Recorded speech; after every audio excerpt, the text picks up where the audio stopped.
सोचो, साल 2050 में एक छोटी सी चोट भी जानलेवा बन जाए क्योंकि दवाई काम ही ना करे।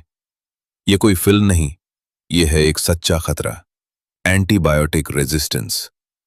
आज अगर आपको हल्का सा इन्फेक्शन होता है, डॉक्टर एंटीबायोटिक देता है और कुछ ही दिनों में आप ठीक हो जाते हैं। लेकिन भविष्य में हो सकता है वही दवाई बिल्कुल असर न करे। अब सवाल है, ऐसा क्यों होगा?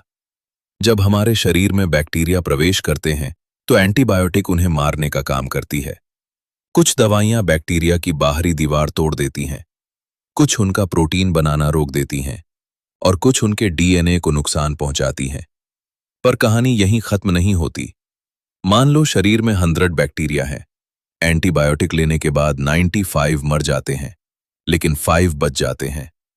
ये 5 थोड़े अलग होते हैं, इनमें हल्का सा जेनेटिक बदलाव होता है। जब हम दवाई का पूरा कोर्स पूरा नहीं करते या बिना जरूरत एंटीबायोटिक लेते हैं तो वही 5 बैक्टीरिया जिंदा रहते हैं और तेजी से बढ़कर हजारों बन जाते हैं। अब अगली बार वही दवाई दोगे तो वो काम नहीं करेगी, क्योंकि बैक्टीरिया सीख चुके हैं कि उस दवाई से कैसे बचना है। इन्हें कहा जाता है सुपर बग। सबसे खतरनाक बात क्या है? ये बैक्टीरिया अपना रेजिस्टेंस दूसरे बैक्टीरिया को भी ट्रांसफर कर सकते हैं। यानी एक मजबूत हुआ तो पूरी कॉलोनी मजबूत हो सकती है। और ये सिर्फ एक देश की समस्या नहीं है, ये पूरी दुनिया की समस्या है। Operation, delivery, ICU treatment, cancer की कीमोथेरेपी, ये सब एंटीबायोटिक पर निर्भर हैं।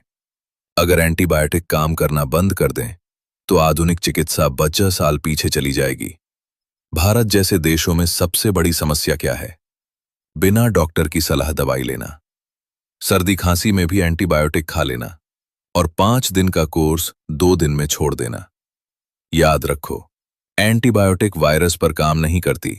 सर्दी, फ्लू, ज्यादातर खांसी वायरस से होती है।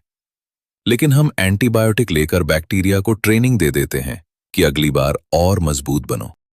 अगर हमने अभी नहीं संभाला तो भविष्य में सामान्य सर्जरी भी जोखिम भरी हो सकती है।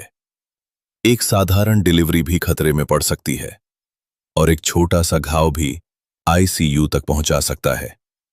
लेकिन उम्मीद अभी बाकी है। हमें क्या करना है? एंटीबायोटिक सिर्फ डॉक्टर की सलाह से लें, पूरा कोर्स खत्म करें, बीच में कभी न छोड़ें। बची हुई दवाई किसी और को न दें। खुद से मेडिकल स्टोर से एंटीबायोटिक न खरीदें। याद रखिए, एंटीबायोटिक कोई साधारण गोली नहीं है, ये एक शक्तिशाली हथियार है। और अगर हमने इस हथियार का गलत